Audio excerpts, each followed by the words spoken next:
What's going on, YouTube? It's Mr. Money for you. Like and subscribe to the channel where we teach you how to make legit money, earn legit money, hustle legit money, save legit money. Everything about money, all legitly, baby. Today I want to talk about ViewerCon. I went to ViewerCon. It's the first ViewerCon in Newark, New Jersey. And ViewerCon had a bunch of hosts and guests from the show Stars and other shows like Beauty and Black, and had celebrities like Taye Diggs. And was it worth it? Yes and no. So they charged a general admission ticket. The general admission ticket just gets you in the door. Now the VIP is not worth it. And let me explain why. VIP is supposed to get you access, better access. VIP is supposed to get you networking opportunities with people. And then VIP sounded like you were going to get a meet and greet. You didn't get none of that with VIP. No VIP seating, because the general seating was with the VIP, so that was a lie. There was no meet and greets with none of the celebrities. Some of them did stay back to get a photo, but not for so long. So, like the guy from Beauty and Black stayed out the longest, and he answered questions. Some people were not courteous to people at all. There was a lot of people lining up trying to get pictures, and they're asking him a million questions. And he didn't come off the stage. He was like on his knees, and I could tell he was hurting because he was down on his knees for a long time. And he took a lot of photos, so I did like that. He at least went out his way to do it. Taye Diggs was there, and he acted kind of bougie in a way. And he kind of said some stuff to the guy that was interviewing him. It was kind of rude. But he was like saying he was joking and he was, not being serious. But I think he was being a rude and kind of a snooty. You know what I mean? Patrina Miller was there. Michael Curtis from the whole cast, most of the cast from Power was there. Uncle Marvin, Rock, and Kane. And if you don't know who that is, and Flossie was there. If you watch Power, you know who that is. All of them were great on the panel. I just wish they would have actually, had something set up to where you can pay them to take a picture with the famous person, because they didn't really stay around too long, which was disappointing. And that's what I wanted to get the bang out of my buck for taking a picture with a celebrity, especially someone I'm watching TV with and I'm loving their character. I wish, and I truly wish they did a photo op, which they should do next year or whatever they do it again. The food was horrible at the concession stand, and the prices were way overpriced. So with the VIP, you get a $20 concession stand. The popcorn itself was $10, but it was stale. And I got a soda and I got candy, all for the $20. Because if you spend one item, you can't get the money for it. So you have to spend your voucher all at once, kind of thing. You know what I mean? So I was trying to get bang for my buck. And the only thing I did not like also, as my second complaint, was the itinerary. So I bought these tickets a while ago and they never post the itinerary. But supposedly they posted it 3 days ago, which I didn't know because I didn't check. And when I got there, I got to the itinerary. The place opened up at 10 o'clock. Don't you know the cast of Power showed up at 5 on the itinerary? So I was in Newark all day. Pretty much my whole day was there, listening to celebrities talk here and there. And, didn't really mingle with nobody too much. Just there, trying to enjoy what I enjoyed. And it was okay. So in reality, and there was no refunds on the tickets either. So I spent money on the general and I got the VIP because I thought the meet and greet was going to happen. If I knew no meet and greet was going to happen, I probably would have got my money back, but there was no refunds on that. So I took a loss of $98 on my general admission tickets, but with the $20 concession stand for me and my wife, I guess it kind of evens out, and I got an umbrella that I found for free. So, hey, I'll take it. Then I got the picture. So, it is what it is. So when you watch this video, you'll see a bunch of panels of Xavier Woods. He plays Angel in Beauty and Black, Taye Diggs, and he has his own company. And you'll see the cast of Power talk about the Power show. So I hope you like it, enjoy it, and like and subscribe. Peace.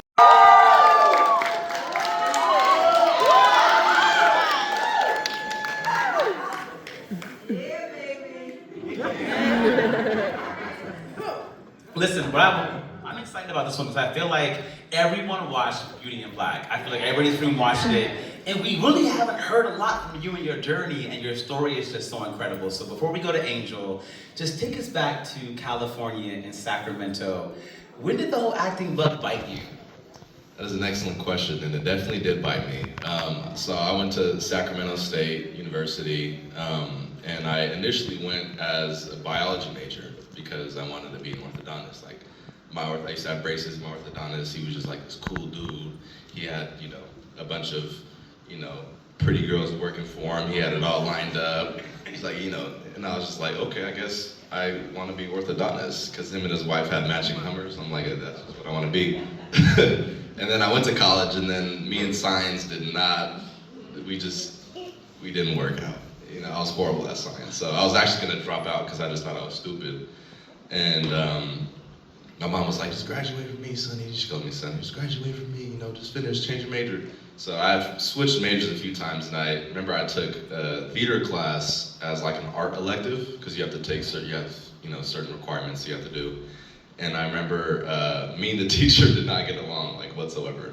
It's like an intro to theater class, so you would think it's like improv games, little acting exercises. Yeah. This lady had us watching like these old like 1930 movies, writing reports on them. I'm like, bro, it's the intro class. So anyway, I wasn't doing too well in the class, and then some directing students, like who were actual theater majors, came in and was like, hey, we're doing these 10-minute plays. If any of you guys want like extra credit, sign up for the 10-minute play. You get a lot of extra credit, and I needed it, and I was actually interested.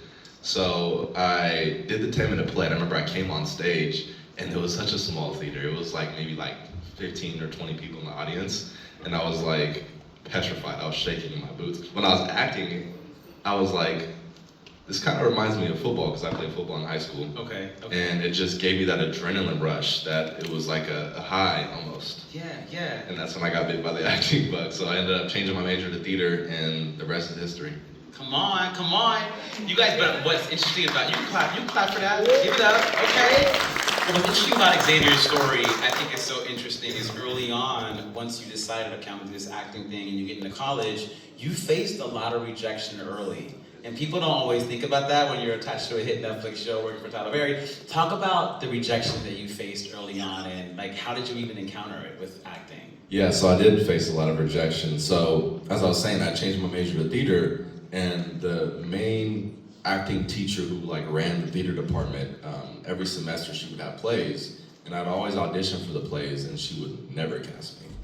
She would always cast like some of the, there's like theater kids, you know what I mean? There's like the theater, there's like a little mini cult. There's the theater kids, and I really wasn't a theater kid. I was more of like a athlete trying to get into the theater. But she would never cast me, and I remember, I think I was telling you a few days ago, right? Yeah. There was like two approaches to what I could, do with what the circumstances I was given. It was like just roll over and be like, oh, I guess I'm not a good actor. I guess I can't do this acting thing. And I was like, I think I believe in myself a little more than the credit you give me. So let me go. So I went to a community college that was like 30 minutes away, and I did theater there. So even though I was enrolled at Sacramento State, I was doing theater at Sac City. And Sac City like embraced me. I got like some of the lead roles there. So you could, everybody's gonna get rejected, but it depends on, it matters on like what you do with the rejection. So yeah. I love it, and the joke's on them, because Joke's on them. You had to leave your college while you're in college to go be an actor at another college. That's crazy.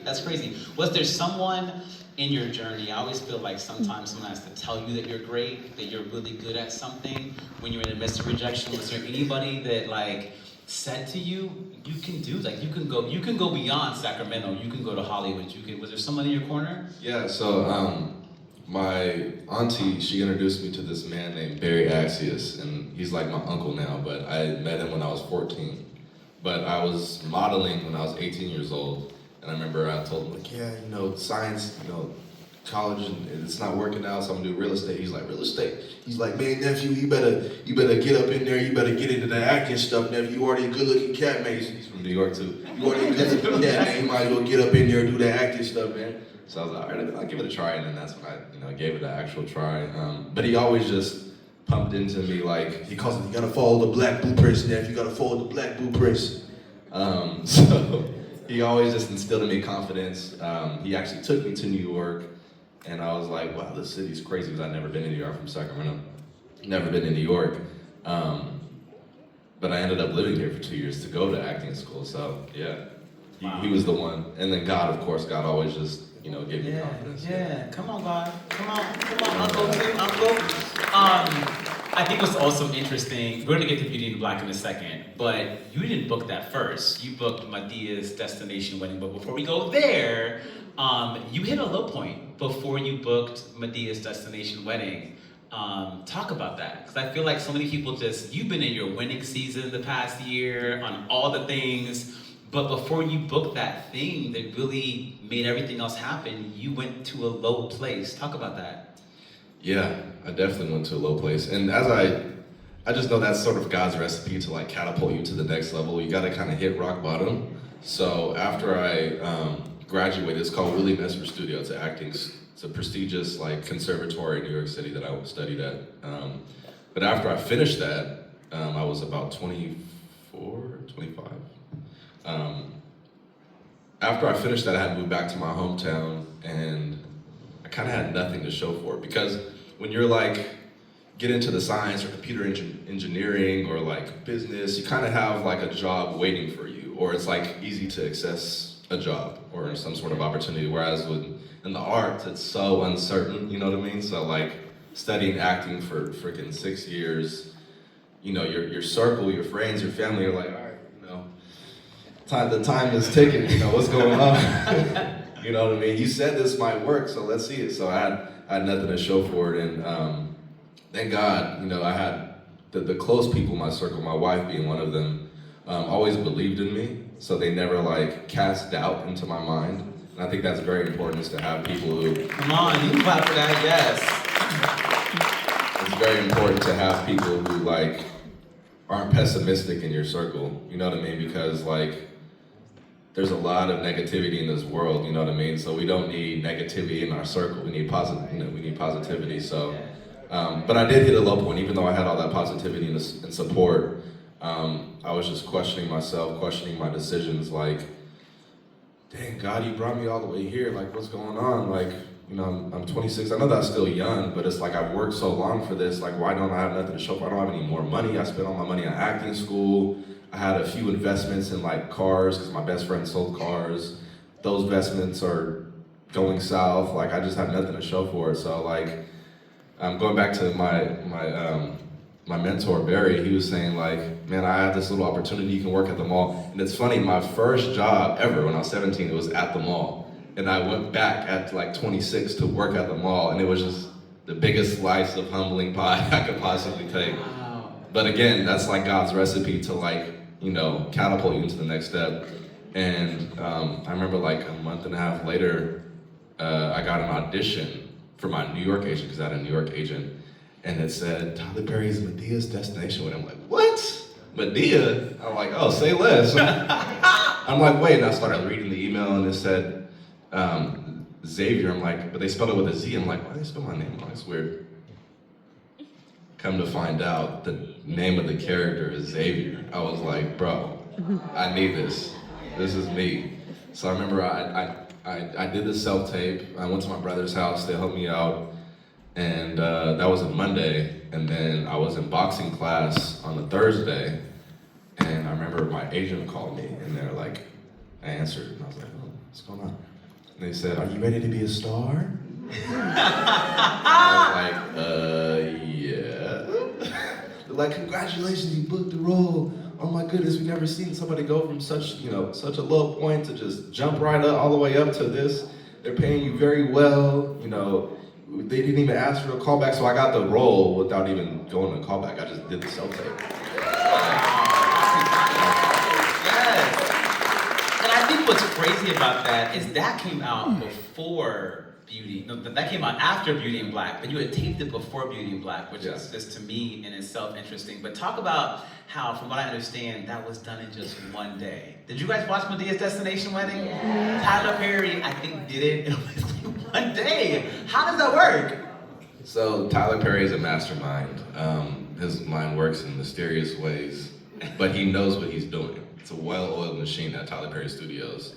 And it was a little more than one day, but all my scenes, despite maybe one where I'm like, I get introduced to the family, but despite that, all of my scenes were shot in one day, because it's the destination wedding, so we shot them all in one day, and it was just like boom, boom, boom, boom. Okay, this one, okay, that one, and he works like that in all his projects. But I remember before I had that last scene with Tyler, his name is Brian in the movie. But the camera guys were setting up. He's like, "You just graduated actor school, right?" And I'm like, "How does this dude know that?" I'm like, "Yeah." And he was like, "All right, stay in touch. I got a few things I'm working on. I think it'd be good for it." I'm like, "Yes, stay in touch." I don't know how I'm gonna stay in touch. So fast forward like 2 months later, I get a text. "Hey man, great job on Medea. Call me when you can." Tyler Perry goes. Called him immediately. He's like, "Hey, Xavier, you got tattoos, right?" I'm like, "Yeah." He's like, "Can you get some release forms on those?" I was like, "Yeah." He's like, "Oh, cool, because I'm working on my first Netflix series. There's a character in there I think you'd be good for." I'm like, He's like, if you got time, I can tell you about it." I'm like, "Do I got time?" Duh. So he told me about Beauty in Black and the role of Angel. And yeah, man, he sent me the first 4 episodes, and I read them, and I was like, "This story is wild." So, yeah, here we are. And that one, I think you told me you shot that one in 16 episodes in about 2 weeks.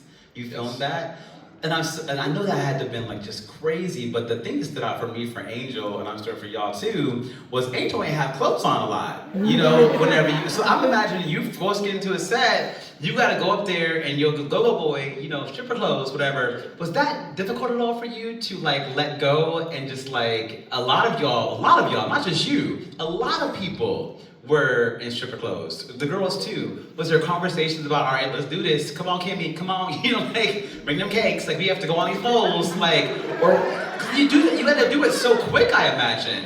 Was it difficult at all?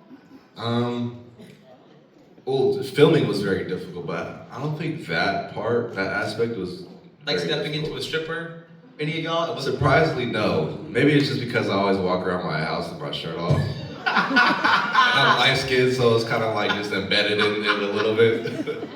But no, but I'll tell you what was difficult, and I think this can maybe coincide with one of your questions. So the first day of shooting, I have like a scene where I'm on the phone in the club and I'm like panicking, right? And I remember like I did like a take of it in Tyler Perry he has a megaphone because it's in the club and there's like hundreds of extras, and this is like my first time performing in front of that many extras. And he's like, "Xavier, come here."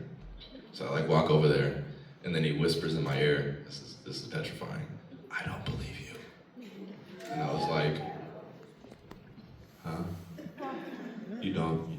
I was like, "Okay." So later on that day, he pulled me aside. He's like, "Hey, Xavier, I need you to step it up. I need you. He was like, I feel like you're not really carrying the weight of this character. Like I want the audience to feel bad for him. Like this needs to be real. You need to carry the weight." And so I was like, man, okay. Because the first day I was kind of like caught up in like, dang, I'm really here. I'm really doing this. And then the second day, I remembered all my acting training at Esper, and I just like locked in. So I like put my headphones on. I emotionally prepared because, as most of you know, Angel's a very emotional character. He's an emotional wreck. So I had to like just immerse myself in the circumstances, the objective of my next scene. So I kind of went method a little bit season 1. I didn't really talk to anybody on set, just because Tyler gave me this opportunity, and he trusted me with this. So I didn't want to let him down. And I don't want to let myself down because I care about this so much. So yeah, man, I locked in, and by the end of shooting, he was like, "I believe you, man. Good job. You're doing good." Well, I'll tell you, we really felt it. I thought Angel was real. I'm like, Angel going through it. Also, someone who I got to meet a couple times at our events, who I also felt was always going through it, was Kimmy. Kimmy is always going through it. Taylor Polidor. What was it like working with her? And I felt like and I've met her in real life, she's not anything like Kimmy. What was kind of like playing with her and acting with her like? Because I couldn't sleep sometimes that first season watching what Kimmy was going through. She was getting hit by cars, like all sorts of stuff. You mean she was hitting people with cars? Right, that part, yes. Nah, Taylor's awesome, man. She's so good. Most of my scenes in season 1 were with her. Yeah. If not all of them. And it was just like, how do I say this? She's like if you put it into terms of like going to war, she's somebody you want to go to war with because she's gonna show up. And in improv, there's this rule where it's like, always say yes, and she always says yes. And so it's just easy to work with her. And in real life, her and I joke all the time. But yeah, Taylor's awesome. I love Taylor. No, she's that girl. She's that girl. So we got season 2, part 1, part B is season 2, season 3 is coming up. Is there anything you can let the Newark ViewerCon audience know about what to expect in Beauty and Black season 3? I can't say too much. I'll say these 2 things. One, it's coming very soon. Season 3 is coming very soon, sooner than you expect. The second thing I'll say is season 2, Angel is quite different than season 1. I got on my own nerves in season 2. I'm sure I got on y'all nerves in season 2. Sorry. Season 3 is like a perfect middle spot between season 1 and season 2. So, I only half piss y'all off in season 3. Anything else? That's it? Okay. That's all I can say. Okay, well at least you're still alive. Sounds like you're still alive. Because that show, people be dying left and right. People be dying. Hey, you look up someone's shot and gunned down. Listen, again, I had you on this stage because I really am enamored by the year that you've had. You and Keelan Darrell Jones, who was before you, just like skyrocketed. Like you were everywhere all at once. So many doors are open for you now because of Tyler Perry and Angel and Xavier, the Medea character. What is your dream? What do you want to do now that scares you? What do I want to do now that scares me? Well, I think scared is the wrong word, but I think fills me up is like just fills me with energy, and excitement is more so the right term. But I would say what I want to do is take matters into my own hands a little more, because I feel like the climate of this industry is, I think you were saying this too, is changing at like a rapid pace. And I think telling stories that need to be told, and like I was saying, taking matters into my own hands, directing them, writing them, and acting in them, which is like a triple threat, so to speak. But what I feel like God's put on my heart to do is take biblical stories and tell them in a modernized way and lead people to God who may have never opened their Bible. Got an audience here for you. And I feel like that's what God's called me to do, is to just be his vessel and be a storyteller, because he's a storyteller. Jesus spoke in parables, he told many stories, and I feel like the world needs godly storytellers. Okay. So are you writing? Are you directing? Are you like Doing it all, man. Doing it all. Okay. Well, listen, Newark, we might have to bring in Xavier Small's project to this city, okay, and shoot something here. But before I let you go, I wanted to say he is such an incredible person and a good friend to me. You've been a good friend. He pulled up at my events a year ago, and then recently this year, you got into a little bit of trouble. Some stuff you said on Instagram offended some folks. I don't know if you guys caught it. But I know your heart. I know you're an incredible person. And I want you to take a moment just for your fans to clear the air, if you will. I definitely will. So yes, that did happen. A clip was taken from an hour-long Instagram live I did in the beginning of this year. And after it happened, I sort of gave it some space, and I took a step back to sort of not only take a moment to myself, but also talk to a lot of my friends who are in the LGBTQ community. And I appreciate them because they gave me a deeper perspective, and they allowed me to understand how some of my words, even though they may have good intent, could have caused damage and could have caused hurt to a lot of people. And that was not my intent. So for that, I'm very sorry. I never mean to cause hurt or damage to any community, especially that community who I have friends in. My intent is to lead people to God and lead people to Jesus Christ and spread the good news, because that's the main thing that matters to me. And I want to get to heaven, and I want as many people to get into heaven as possible. But yeah, I never meant to cause hurt, and for that I am sorry. Thank you, Xavier. Thank you for that. this man, you know? And I didn't even know this when I was doing my homework. You were born in Newark. Like, this is a homecoming, low-key. I was. Obviously, Did y'all know that? Yeah. At Martland Medical Center. Is that right, John? Wow, that's incredible. Like, that's amazing. You know, for me, I want to go back a little bit and we're going to go forward and get to Micro House and bring out your co-founders. But Cool. I first became a huge fan of you, Taye, when you were in Rent on Broadway. Any Rent fans in the house? I don't know if y'all know, but the 30th anniversary is happening this minutes. October. How does that feel for you?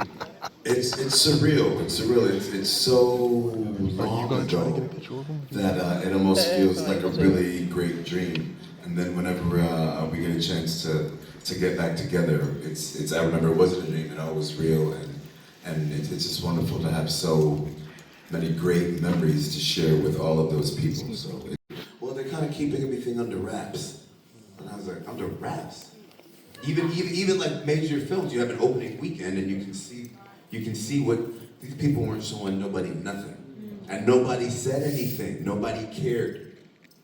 You know what I mean? We don't know if they broke the rules, but they made the rules up as they went along, and it worked for them up until other people started doing stuff, and then so you got to move with the program and not be afraid to break the rules, I think.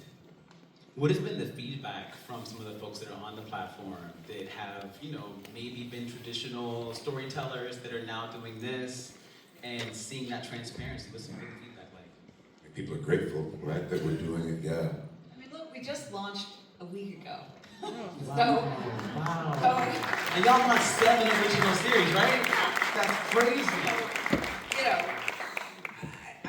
everybody who we talked to, all of the creators are incredibly happy, the actors are happy. We won't know all the metrics for a while because we just launched, but people have, they can see what's happening. For folks that are watching the live stream, for folks that are in the room that want to be on this platform, that want to get their content on the platform, what is that process like? Well, Go ahead, Tom, go. I mean, the 5 of First, you have to be really good. Yeah, I mean, I think if you look at the 7 that are on the platform, you'll see that they're all original ideas, originally handled, and I think people can submit. I will just say, we don't do certain kinds of super, how do I say this? Because I see children.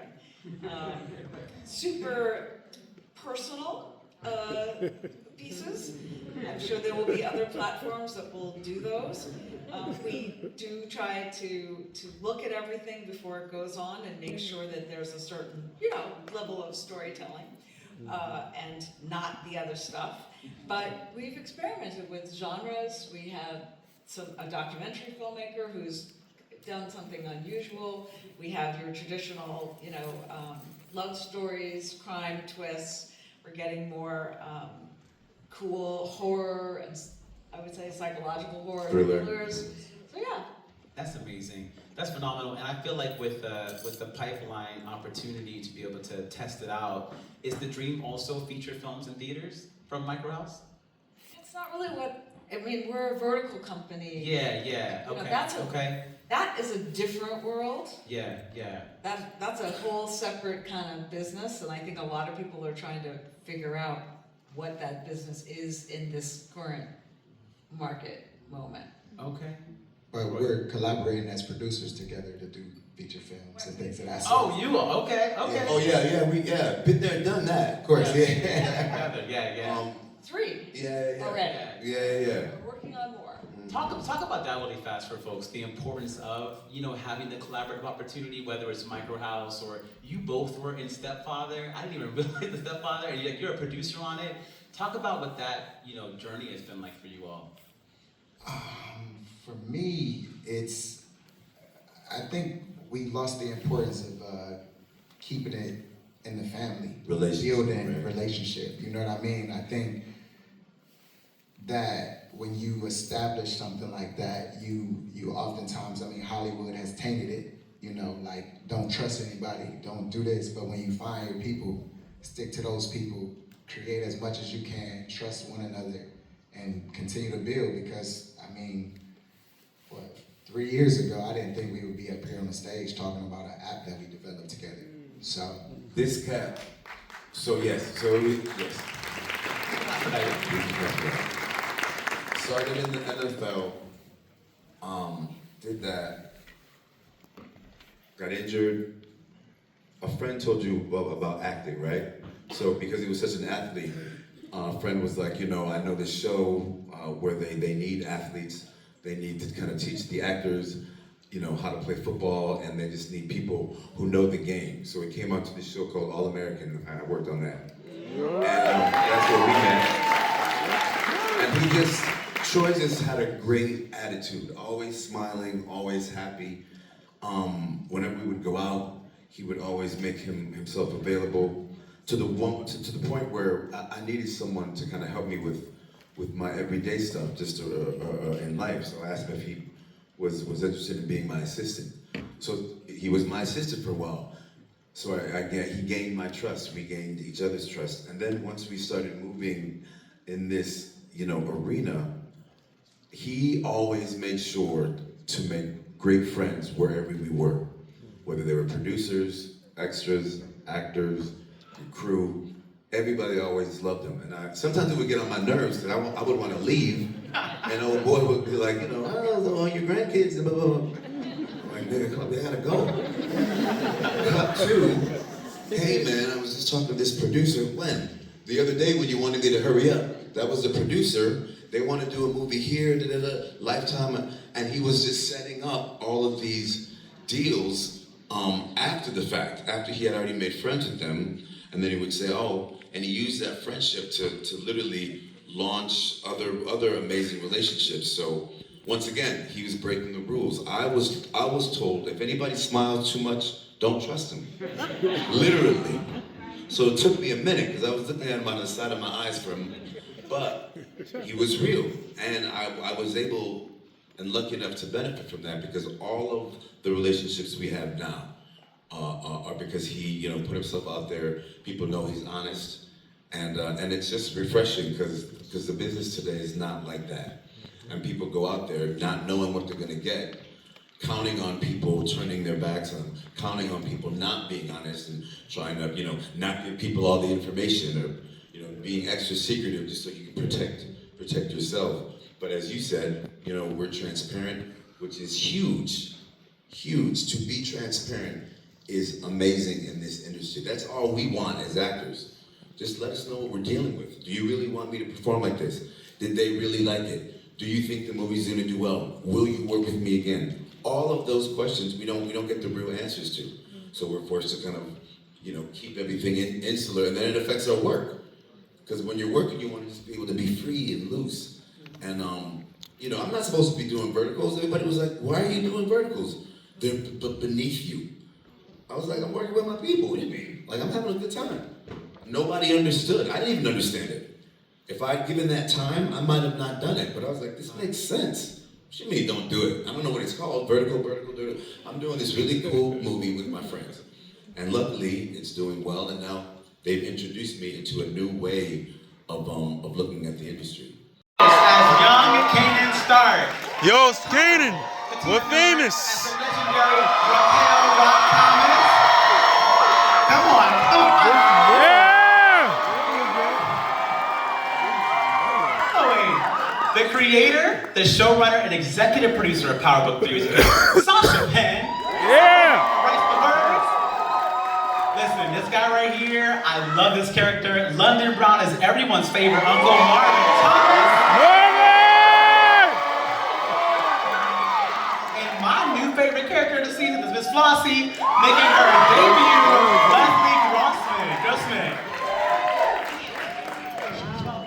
Thank you for pulling up in a torrential downpour to ViewerCon. Nobody canceled. I was just waiting for someone to say, it's just too much rain out there in these streets.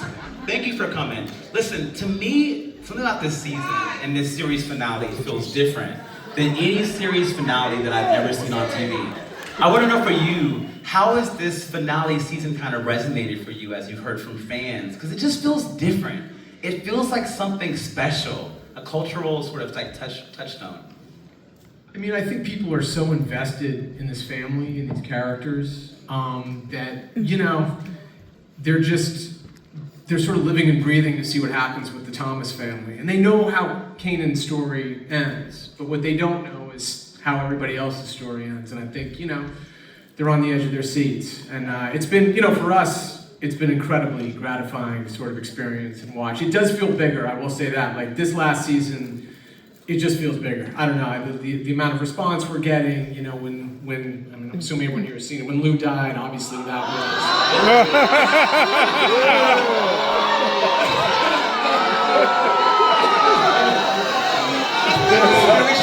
Hey, Unique got away. And then, you know, obviously, the ass whooping that Kanan took last.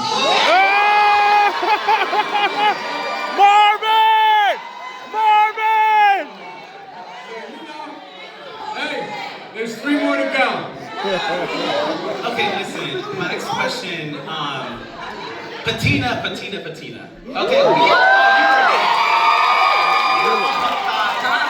all thought Sis was gone. How did y'all keep the secret? How did you keep the secret?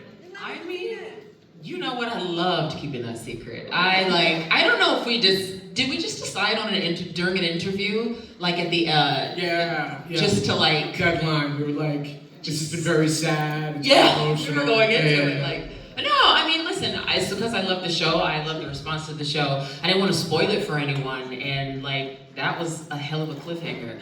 And you know, my mom tried to get out of me. She tried to guilt trip me. My cousins, I had family. It's like, you're not really dead, right? You can tell me. I won't tell anyone. I'm like, you know, but people love the show so much. I just never want to spoil it because I want you to enjoy it. And so it was a hard secret to keep, but it was really fun to keep. I mean, Makai, did you guys know that Raquel wasn't dead at the end of the season?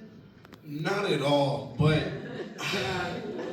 I had my like anticipations of it. I'm like, you know, Sasha's You always... didn't know? Nah, not really. Really, I really didn't. But I was like, the whole time, I think Sasha did that to purposely kind of make the performance a little rawer and like actually get that sort of thing out of us. But I kind of the whole time was like, nah, I definitely didn't see where it was going. I didn't know it was gonna happen either. But I didn't know that was gonna happen. I didn't know at all. Amazing. Listen, the relationship you guys at the center of this series has been Rock and Kanan the whole season, and now it feels like we've kind of reached this point of no return. This is clips and combos. We're gonna do a clip, then we're gonna talk. So let's put this first clip together. Okay, clips and conversation. Get into the clip, honey.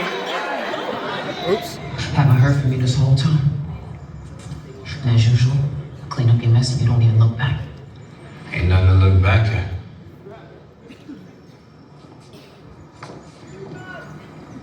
It's over, Kanan. You and me. This whole shit we've been doing. I'm washing my hands of all of it. You on your own. You and me. We don't mean nothing to each other no more. Okay. I want you folks to be put back together again. You expect me to say I give a fuck? I don't. You ain't never had an enemy like me, Kanan. I always say Jimmy's motherfucking life, Rock.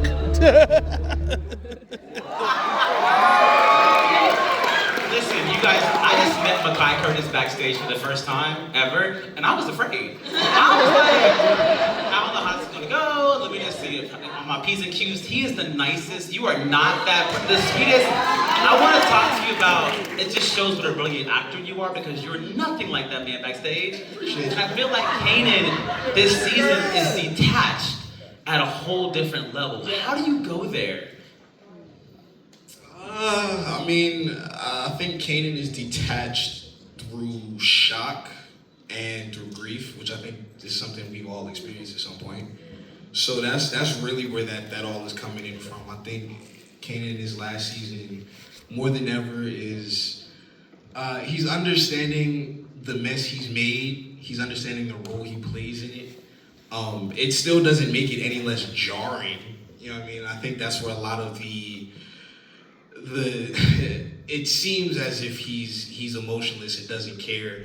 But I think really what Kanan is experiencing is sheer shock at what's happening, what role he plays in that, and yeah, that just comes from, you know, being a person. Everybody experienced some loss and some grief and some surprise shit that caught them by surprise, and we don't really have the words for it. Wow, no, I mean, it's incredible. I think it's incredible. Come on, right? That's good. Come on, church.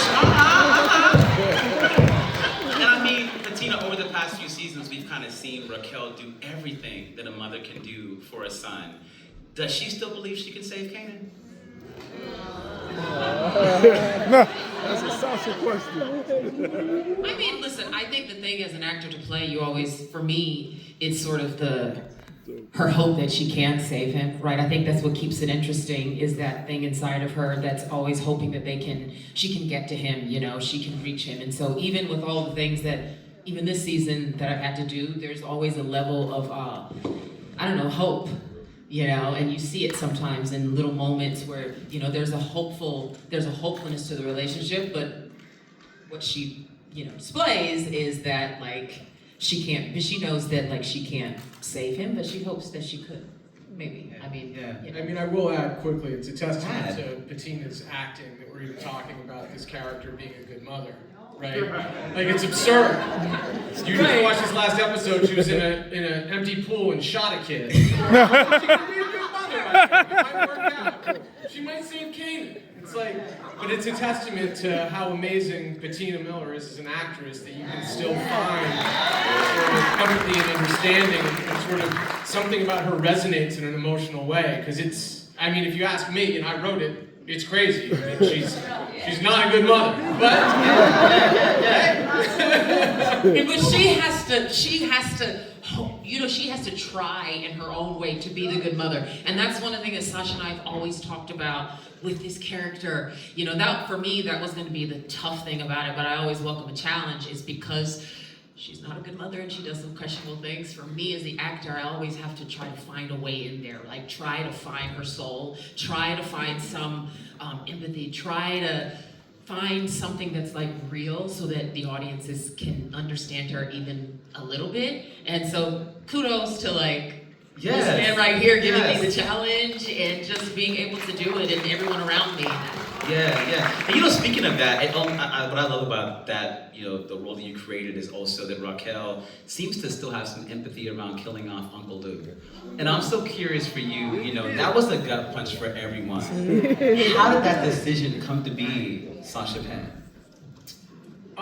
You know, Lou sort of functioned as the conscience of the family in a way. You know, which if you come from a larger family, you know, the youngest always is the baby, and everyone's, you know, and he was sort of the heart of the Thomas family. And at a certain point, it kind of made sense to me to see how the family would function without that. Like, what happens to a family when it loses its heart? And I think that's sort of the question that Lou's death poses to the family and to the audience. And I think, you know, some of those answers are uncomfortable, but that was sort of the thinking as far as the story goes. People are hurt. People are hurting. Over this. Okay, you guys, one of the things that I think Raising Kanan always done so well is bring new characters to the scene. And this season, one of the new ones is a woman that I love, the character Flossie. Okay, Flossie is that girl, all right? The woman who walks into a room and instantly lets everyone know she's in charge. Okay, let's take a clip of Flossie. Appreciate you sitting down with me on such short notice, especially since we don't even know each other. Well, when Pino Bernardi asked me to take a meeting, I only asked when and where. I'm assuming Mr. Bernardi mentioned why I wanted to talk.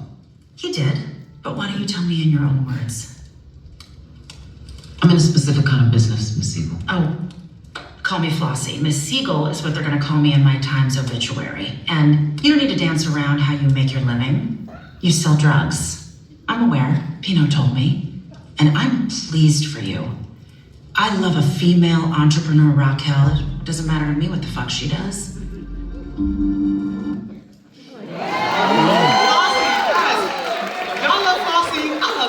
And I love American Horror Story too, so I'm a big fan of you in general. Leslie, what was your sort of why behind your yes to do this show? Well, first of all, it helps, you know, that Sasha Penn is the person that I married to. So that does That's Flossie's man. That's recent. But I just want to say something. Here's the deal, Chris. And by the way, you're very cute, and thank you. This show is incredible. I was lucky enough to get to jump on at the very last second, but this is a whole world and universe that has been running for many, many years, and I was a huge fan. I was well aware of Miss Miller before I came onto the show and her brilliant work. But I got to know other members of the cast, London Brown, Makai, Asia. And something I want to make very clear is I've been very lucky in my career to work with truly the best of the best. And I have to say that the actors on this show are operating at the highest levels of talent. Yeah. First of all, when you have a scene with Patina Miller, my feeling is it is a freight train coming at you at 300 miles an hour, and you get the fuck on the fucking train. Or it's gonna get right past you. Makai, who has such depth and beauty to his work and will break your heart with this part. Asia, who I've had so much fun with and is so brilliant, and also, ooh, just wait to see what happens with Miss Asia. But I also want to say about London Brown. I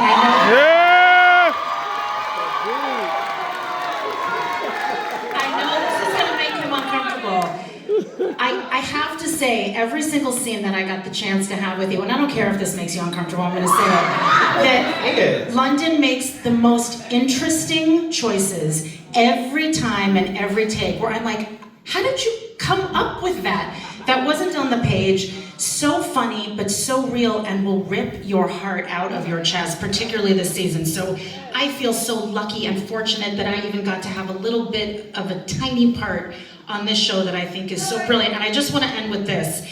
People that know better than me can answer this question. I don't know why everybody on this panel doesn't have 10 awards for these parts that they've been playing. This doesn't make any sense to me. I'm sorry, but where are the Emmys? Where are the Golden Globes? Let's go. This is the highest level of work. So that's all I want to say about that. Yes, preach, Flossie. Preach. Come on, use the Lord.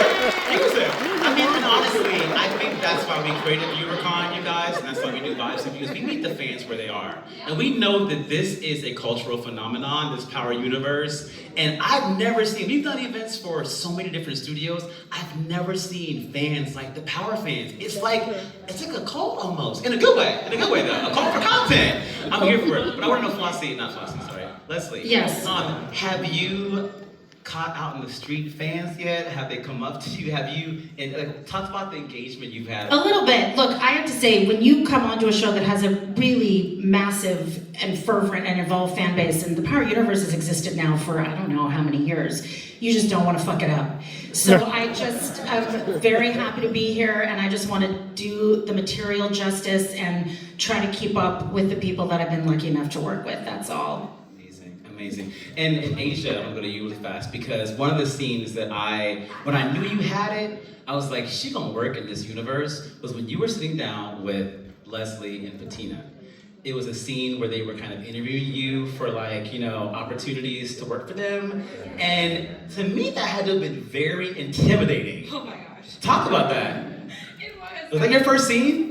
Yeah, that was. Oh my God. That was my first scene, and I mean, I was so excited to work. I mean, I know both of their work, Leslie and Patina, and I'm not gonna lie, I mostly was just like watching. I was having to remind myself to be in the scene, because I was like, I'm literally with legends right now, so I'm like, I need to lock the fuck in, because I was just like watching and absorbing, and I was like, this is amazing, like truly. Like, who gets the chance, who gets the opportunity to be across from them, So it was beautiful, and it was my first day, and it was amazing. Was there anything that you noticed or observed that kind of propelled you to another level of your craft doing that scene? During the scene, I mean, I only had one line in that scene, so. Okay, facts. But, You nailed it. You nailed it. It's what happens in between the lines, they say. Exactly. Yeah. Right. But I think for me, what I mostly took from that first day was the way they carried themselves on set. I think like when you're coming into something that's already such a well-oiled machine, and I came in at the end, you know, season 5, it's already like a family, and so it's like, how am I gonna fit into this, you know? And everyone was just still so warm and just welcoming, and just the way that they spoke with the crew and other cast members, and I just observed and I just watched, and I was like, okay, like this feels good, the energy's good, everything's gonna be like okay. Yeah. Be all right. Yeah. I want to join Shed. Seriously. You know, listen, this next clip I'm so excited about. I think one of the most complex characters in this show that's so hard to play is Marvin. It's Marvin. Yeah. All the violence that we trail in the series, some of the most powerful moments come from family. Marvin has always been the muscle, but he's also become the emotional heartbeat of the family in a lot of ways. Let's take a look. Point is, Lou gone. Mom gone. Pop's been gone. All that's left is you and me. Just us. And that means something. So when you say all that fucked up shit to me, it hurt. You gotta be better than that.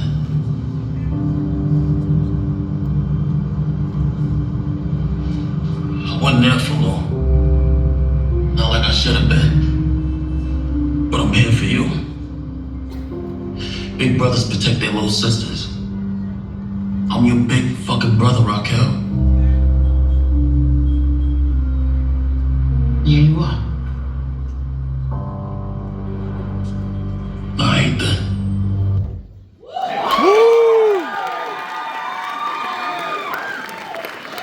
Listen, Marvin, again, I said it earlier, and I mean, I think it's one of the most complex characters on TV, Marvin, and one of the most difficult characters to play. He's the enforcer, he's the muscle of the family, but this season, he's the heartbeat, it feels like.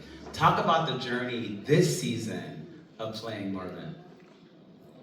But I like to think, though.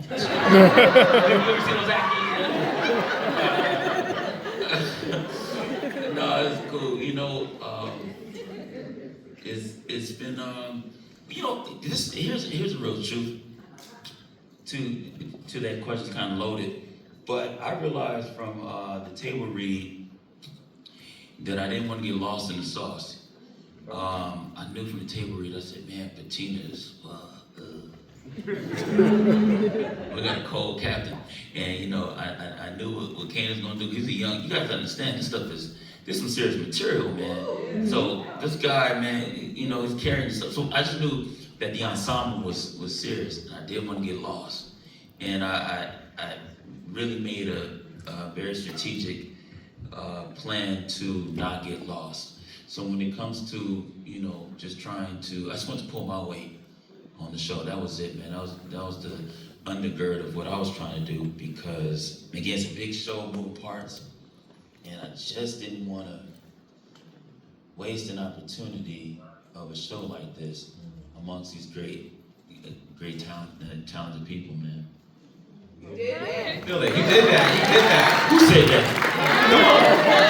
Wait, are you flirting? I'm telling you, I'm out the streets, but I date grown. When I say grown, I help a woman separate her pills, give her shots. Okay, thank you. You know, London, one of my favorite relationships is the one that you have with Raquel on the show, and there's like this unspoken loyalty that you two have. Is there anything that Raquel could do to finally make Marvin walk away? No, you know, Marvin is really loyal in that way. Even there's little things that London respects Patina, but Marvin does as well. So like sometimes you'll see little things like when you watch the show, when Marvin is around Rock, like he'll drink 2 hands. And 2 hands versus 1 hand's a little cooler, but 2 hands is real subtle, but it's just a very subtle way to humble himself under Rock. So those little things is just he looks up to her, even though he's older than her. He really looks up to her and respects her. So Marvin is always going to have some sort of thing to protect her. That's why he rushes to get the door for her and all that sort of thing. The little things. It's just, you know, even though, like I said, he's older than her, he will still get her door. he will submit himself under his sister because he does respect her. Yeah, and you know, to your point that you'll space under her, I feel like he's the only person that Raquel leaves this tiny little sliver opening for. Oh yeah, she loves her big brother. Yeah. How did you? Because she's tough. I'm afraid of her too. Raquel, how do you balance that toughness, but you're able to also leave that little slit for your brother? I just think that's the most interesting part.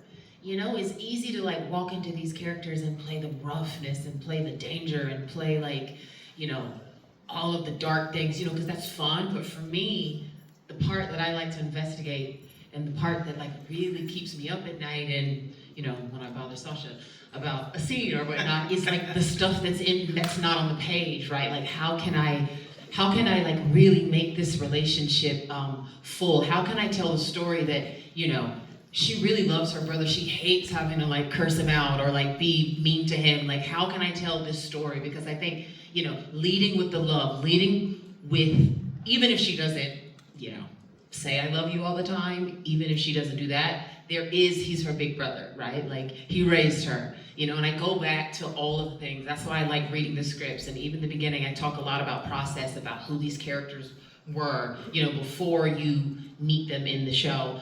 Just having those conversations with Sasha, I knew that I wanted to make her a character that does still have the capacity to love, even doing all of this like really foul stuff. And, you know, I hope that when people watch it, they see her battle like that part of her, the goodness in her, right? I think she does want to be good, but it's just, you know, she does some bad shit. I think she's like all of our best friend in our head too, like low key. You know, even though she's bad, we still love her. Listen, one of the things longtime Power fans love is when pieces of the larger universe start to falling into place. This season gave fans one of those moments and social media absolutely exploded. Let's take a look. What the fuck is going on, Dion? You know exactly what's going on. I don't. You fucking with my dad, Kanan. You thinking you can buy me a couple of dresses and turn this hoe into a princess? And that shit isn't real. This isn't real.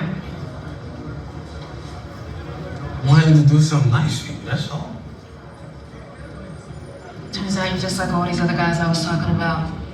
Trying to make me into something I'm not. You pay me to fuck you, Kanan. I'm a hoe. Hoes don't wear dresses. Like you, Deanna. That's all. All this other shit you talking about. That's in your head. I'm on. Yo, you know my real name. So tell me that.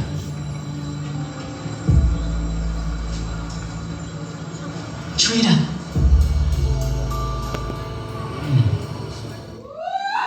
Now listen, y'all.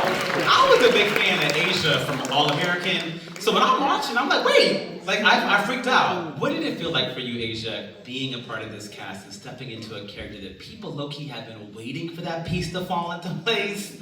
What was it like to step into her, Jarita? Oh man, it was exciting. I mean, when I got the audition, I had no idea. Everything is so secretive on this show, in this universe. So I had no idea, and I'm glad I didn't, because I felt like I was just really, there wasn't a lot of like, I didn't put too much pressure on myself during the audition process. But then when I did find out like that she had a much bigger part in the universe, I was ecstatic, and I was so like excited to see the character, and I hadn't watched Power, so I had to do like all the research and like see who it was, and yeah, it was fun. I was like, this is gonna be a very fun character to play. We're loving it. We're loving it. And Sasha, I mean, we all know where this is going to end up, that relationship. But can you tease a little bit of their journey along the way? I mean, you know, it's Kanan, so it's, you know, he's not a great bet for a romantic relationship. You know, I wouldn't, you know, put all my eggs in that particular basket. You know, but Jarita's smart, and she's, you know, she knows the world, so she's not a sucker. I mean, she's gonna, you know, she kind of knows who Kanan is. That doesn't mean she doesn't, you know, do a little magical thinking and dare to dream a little bit, but you know, their relationship definitely has its ups and its downs. Let's put it that way. Oof. And there are only 3 episodes left, y'all. 3 episodes left of this series, which is crazy. Without spoiling anything, what should fans expect? I mean, it's gonna be tough. That's all I can say. That's all I can say. I mean, it's, look, what I will say is this. What you can expect is that we are gonna answer your questions, that no stone will be left unturned. We tell a complete story, which is what we set out to do 5 years ago, all of us sitting here. This is not one of those endings like The Sopranos, which I love that ending, but it's not one of those endings where you're like, I don't know, does he live, does he die, this is not that. But I do think it's the right ending for the story we're telling. And I will also add that, this has been the greatest professional experience of my life, for sure. Up to this point, to work with all these guys. And so I'm really proud of what we've done, and I feel like the last 3 episodes are worth that pride. Let's put it that way. Ooh, okay, I'm ready, y'all. Clap for that. Makai, this show, y'all, it's called Raising Kanan. It carries your character's name, and you were 19 years old.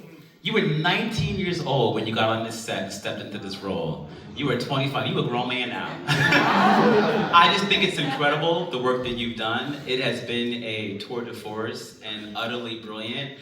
From the moment I first saw you on screen, I believed you were Kanan. 100%. I want to know, what are 1 or 2 lessons that you learned from 19 to 25 that you will carry with you from this show?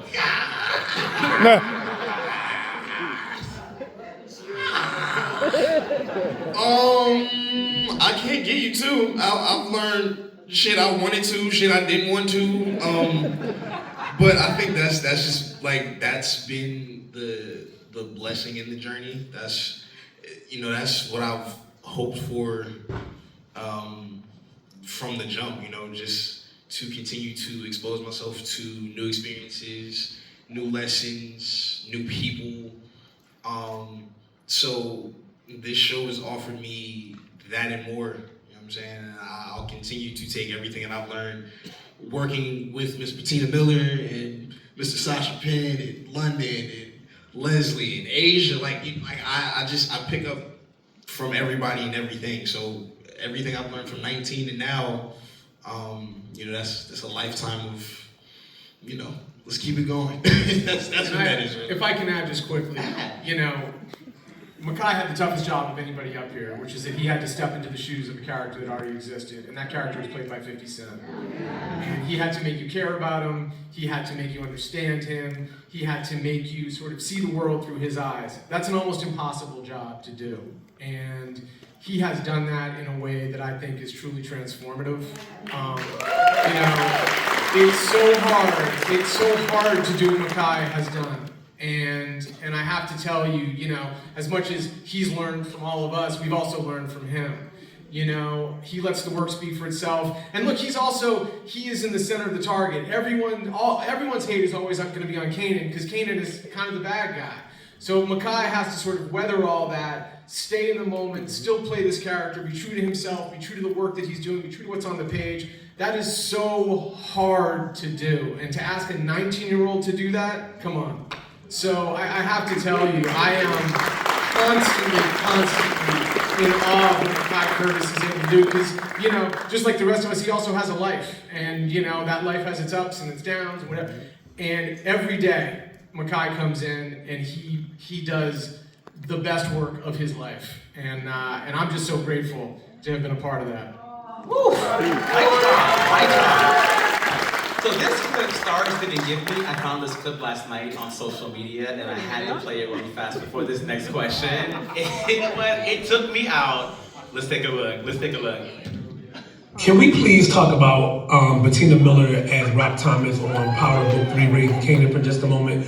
Because at this point, Bettina is not just acting. She's actually given us a masterclass every single episode. I mean, Rock is loving, she's terrifying, she's stylish, calculated, dangerous, and then still somehow you manage to see that she's deeply human. And one minute, you're understanding of every decision that she makes, and the next minute, you're screaming at the television screen like, Rock, don't do that! No, Rock, stop! I mean, but then somehow you're still riding for her. And let's be very clear. In my opinion, Rock Thomas will go down as one of the most unforgettable moms in TV history. I don't know why I'm emotional right now, but I am. But Bettina, thank you for the work you did pouring into Rock. I want to know, I think we're saying goodbye to her, as we say goodbye to her this season, what will you miss the most about playing this character? God. You know, I don't want to cry. I'm gonna miss everything. I mean, I think to be able to sit with a character where you literally had the opportunity to do everything as an actor that you've always wanted to do, being able to play a character. I mean, I got to like show so many different sides of Raquel. I got to be the nerdy actor who like took the script home and like was so excited to read it, reread it, you know, map out my relationships, you know, just like that weird, you know, as actors, you know, and just the joy that I got from doing this work every day, even when it was the hardest time, you know, and, you know, the sleepless nights, the 12, 14-hour days sometimes, having to show up every day, show up for yourself and show up for your cast and just do the work. It was challenging at times, but I just feel so incredibly grateful for this moment. You know, thank you, Sasha, for everything, And I'll like, for also add, believing in me. I wouldn't even just compare her, you know, forget about her just being mom, I'd compare her to Michael Corleone, Tony Soprano. Come on! That's the thing, you know, she's bigger than just like Kanan's mom, you know, she's way bigger than her. She's a movement. And to be able to just walk in as a female and as a Black woman, to like own that and that power, and all my chocolate, you know, my chocolate bits, you know, to be able to do that and represent that, it's just incredible, and it doesn't happen often. So to be the person to do this role for 5 years, it means everything. This experience is going to stay with me for probably the rest of my life and the rest of my career. And if it never happens again, I know that I lived in this. I did everything I wanted to do with the character, and the work speaks for itself. So thank you so much. And thank you. Honestly, you gave us one of the best TV moms ever, period. Bodies and all. Sasha, we got one more clip we're gonna toss to, and I want you to set this up. This party don't end with Raising Kanan. We're going to a new series. The universe is expanding. Power Origins. Let us know. Clap for that. Yes, clap for that. People went crazy when this trailer dropped. Can you just set it up for us? Like, what can we expect with this series? Well, I mean, one of the things we heard most often when we were doing Raising Kanan is where's Ghost and Tommy? I mean, we heard that over and over and over again. And keep in mind, Ghost and Tommy, when Raising Kanan happened, they were 12 years old. So, you know, they were in junior high school, wherever you are when you're 12 years old. So we always felt like there was an opportunity, by we, I mean Courtney, 50, me, always felt like that was a story that was worth telling. And, you know, sort of like who those guys were when they were younger. And so here we are, you know, we're shooting the last episode of the first season of Power Origins right now. And you shot in Newark, right? Everything was here, basically here in New Jersey. No, they shot it in Newark! That's crazy! That is crazy! Give it up! Newark, Passaic, Patterson, we've been everywhere. And so, yeah, our stage is here as well. And so, you know, yeah, it's the next chapter. What can I say? And we're fortunate enough to have Makai Curtis along for that next chapter. Yeah, I mean, you know, it's a little bit of a different vibe in a way. I think it's tonally, it's like it's really fun. Maybe not quite as dark as Raising Kanan, but I think it's going to give the Power fans what they want. Come on, let's take a look, you guys. Let's take a look. We came in this motherfucker to touch the sky, brother. I won't let us settle for less. This moment right here is when we start dreaming. It's about proving to ourselves that we can do this shit on our own. This is how legends get made. I actually believe all that shit I just said, but it's so fucking dope coming out my mouth, boy. Let's go. Thank you for that. And you guys listen to Raising Kanan, 3 more episodes. The finale, call your mama, call your auntie. It's August 7th. Make it a watch party. Thank y'all for Subscribe to Mr. Money for you. Go ahead, tap that red, let the bell ring too. If you're feeling the vibe, don't let it slip through. I need you, I need you. Subscribe to Mr. Money for you.